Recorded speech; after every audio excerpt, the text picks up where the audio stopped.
Galīgā Latvijas oficiālā nostāja Eiropas Savienībā ģenētiski modificēto organismu jautājumos. Latvijas iekšzemes koprodukts šogad saruks par 16,5%. Šādas prognozes šodien izteikusi Latvijas banka, un tas ir lielāks kritums nekā bija sākotnēji plānots.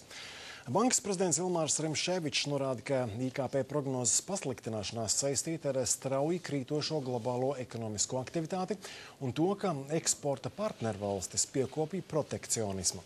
Turklāt vājāks par iepriekš paredzēto ir iekšzemes pieprasījums. Neīstenojot tautsaimniecības stimulēšanas pasākumus, Latvija var nonākt lejupvērstā spirālē. Ekonomikai krītoties straujāk par paredzēto, nāksies veikt turpmāku valsts tēriņu apcirpšanu, kas savukārt dzīs tautsaimniecību arvien dziļākā apsīkumā.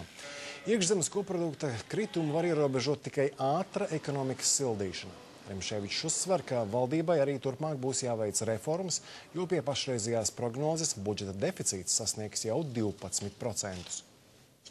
Diezgan ekstremālos apstākļos, taču pa īstam. Tā šajās dienās amerikāņu karavīri pārbauda latviešu veselību. Kāpēc lielvalsts kareiviem šāda interese radusies un kā tas notiek? To redzēsiet mūsu ziņās jau pēc neilga brīža.